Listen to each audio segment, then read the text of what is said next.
What's up and welcome, I'm the one and only West Coast King, and welcome back to Major League 90, where we are talking Major League Soccer. And the first thing I want to get to today is something that actually happened last weekend, and I was waiting to find out what the ramifications were going to be for this whole situation, and that is the tackle that Nigel de Jong put on Darlington Nagbe last weekend in the match between the LA Galaxy and the Portland Timbers. It was one of the most disgusting and dirtiest tackles that I've seen in a very long time. I was watching the game, and I fully expected it to be a red card. The announcers expected it to be a red card. I'm pretty sure everyone in the stadium, including the players on the field, expected it to be a red card. Even Nigel de Jong, who was proclaiming his innocence, had to have expected that to be a red card. And it was only a yellow, which was mind-boggling. I still don't understand that. In a season where red cards are up in the MLS, referees are trying to crack down on dangerous tackles. That was a dangerous tackle, the most dangerous tackle we've seen all season, and it was only a yellow card. So, a little inconsistency there from the referees, but that's not what I really wanted to talk about. I really wanted to talk about Nigel de Jong. And this dude, I mean, first of all, I have no idea what he was doing on that tackle. Honestly, I mean, it was clearly he was not trying to get the ball there. Who stomps? He said he was. He said he was trying to get the ball. Okay, Nigel, who stomps on a ball to try to tackle it away from a player, especially a player moving as fast as Nagbe was? I mean, he's a quick dude. There's no way you could actually think you're going to lift your leg and stomp on the ball and get it cleanly to kick it away. It's not even possible. I don't even think it's even possible. You must have pinpoint accuracy and insane reactions to be able to do that. Nigel de Jong does not. What Nigel de Jong does have is a past of doing this, okay? He has a very, very dark, dirty history that he could have gotten away from, okay? He came over from overseas to the MLS, and he could have started anew, okay? Not a lot of people in the MLS, fans of MLS teams, know about what kind of player he is, okay? He could have come to the MLS and completely gotten away from his past. To be fair, it's been quite a while since he's done anything this drastic, but now everyone's gonna know. Every player, every fan of every MLS team is going to know what kind of player Nigel de Jong is now. And just to put in retrospect, just to kind of give you a glimpse or an idea of what kind of player he is, okay? We just have to look at 2010. Just that year of 2010, all right? In March of that year, in an international friendly between the Netherlands and the United States, he breaks the leg of Stuart Holden in that game of the United States. Breaks his leg. How many players can say they've broken another player's leg with a tackle? Not many. But he's not done there. He has not done this once, but twice broken a player's leg, okay? We'll get to that. We're not even to that point yet. We're not even through 2010 to the point where we can talk about that, okay? In the summer of 2010, in the World Cup final, the biggest stage that this sport has, he ninja kicks Xabi Alonso in the chest. He looked like freaking Liu Kang from Mortal Kombat. He looked like he was trying to finish Xabi Alonso right there. It was a freaking ninja kick. What was he doing in the World Cup final? It was bonkers. I saw that game as well. I was like, what is that?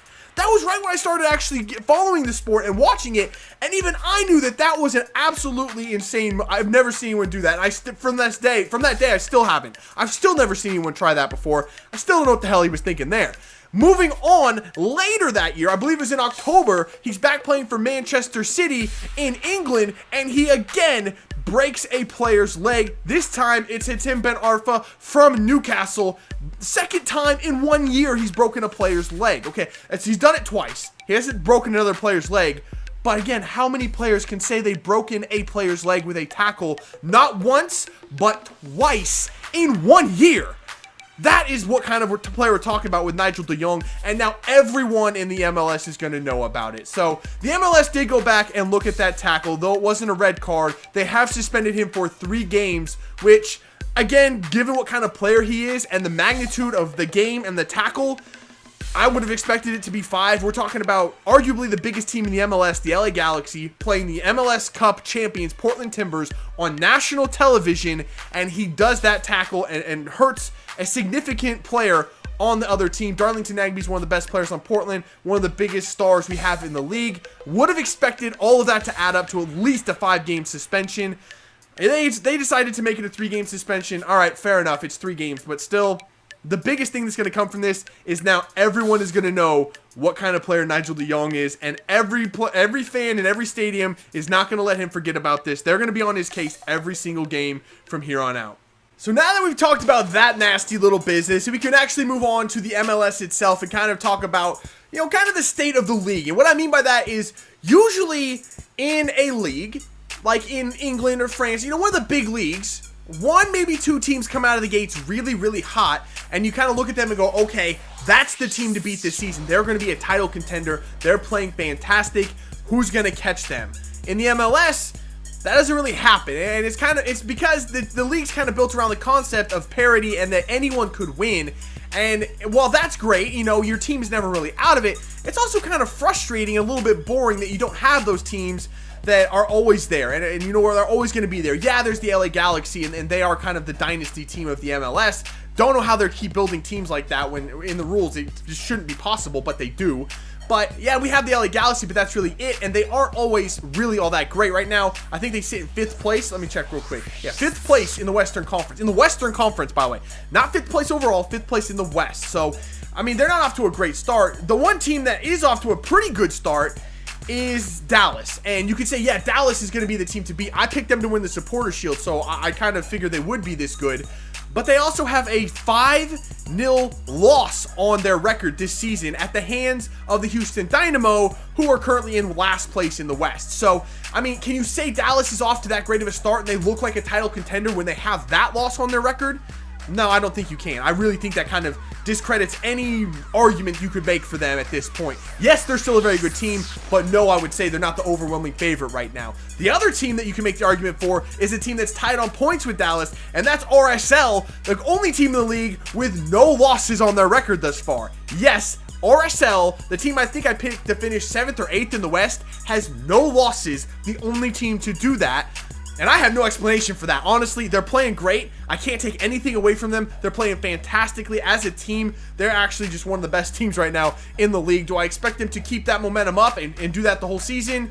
No, probably not. Honestly, I just don't. I don't see it happening. But they're playing very well right now, and you could make the argument that they are the team to look at and say, okay, wow, they're off to a great start. They're a title contender. But again, I just don't see it happening with them. I just don't have the confidence in that team to say that. So, you know, there's not really a team right now that you can look at and say that they're the title contender, and that's kind of a little disappointing because you like to have that kind of a team to chase that the whole league can kind of get behind and kind of go after that team, and it's not happening in the MLS. By the way, I'm actually recording this as the Dallas and Sporting Kansas City game is being played, and I'm watching it right now on this other screen, and this is an incredible game. Sporting Kansas City went up 1-0. It's now 2-1 Dallas. They just scored another goal and just went ahead, and this is the Dallas I was just talking about that could potentially be a front runner for that MLS Cup title. But you know, they also have given up a lot of shots in this game. They don't really look all that convincing in dominating this game. So that's just another thing I'm talking about. You're like, are they a title contender or are they not? But either way, this is a fantastic game. If you're missing this game, you're really missing out. Alright, so just quickly before we wrap this thing up, I want to send a big congratulations out to a fellow Seattle native, Jordan Morris, getting his first professional goal last night for the Sounders as they went on to get their second win of the season, beating Philadelphia 2-1. He actually got what turned out to be the game-winning goal as well. He played absolutely fantastic last night, starting up top as a striker rather than out wide on the right where he was starting. It's so much better to see him play in his natural position and play to his strengths, and that is running at defenses. He did it last night and scored himself a goal. Playing out wide is just not really his thing yet. I mean, he's not really that great at running up the wing, cutting in, playing passes. Maybe he'll develop those skills, but right now, you just need to put him where he's best, and that's up top, and he played great last night. Olex Anderson, another Seattle youngster, played well as well, playing in place of Jordan Morris out wide, and he looks like he could potentially be a star in this league at some point. He's still very, very raw. Don't get me wrong. He's very raw, needs to develop the technical part of his game, but he's just unpredictable and absolutely exciting to watch. I mean, that's the only way to describe it, is you just can't take your eyes off the kid. You never know what he's going to do. And finally, Seattle are fun to watch again. I mean, that part of their game had been missing ever since they lost Obafemi Martins. I almost forgot his name. I can't forget Oba, you know. Can't forget Oba flips in Seattle. But yeah, ever since Oba left, I mean, it just hasn't been exciting to watch. It's been very slow and methodical. Olex Anderson and Jordan Morris together, that athleticism and unpredictability that they bring, makes Seattle a fun team to watch once again. So that is all that I have to talk about today. As always, leave me your thoughts and feedback in the comments below. What do you think about the Nigel de Jong stomp and subsequent suspension for that? I mean, it was just, I still can't believe he did that, but either way. Also, who do you think is going to be one of the main contenders this season? I think Dallas is still a really good team, but they need to fix a couple of things on that roster. Also, if your team is starting out slow, are they going to turn it around? Seattle's turning it around. At least I can say that. There's promise. There's light at the end of the tunnel for Seattle. If your team's starting slow, is there any hope for them or not? So that's going to do it for this one. If you did enjoy it, make sure to let me know by leaving a like below. Subscribe if you're new, and I will see you when we come back for some more Major League 90. See ya.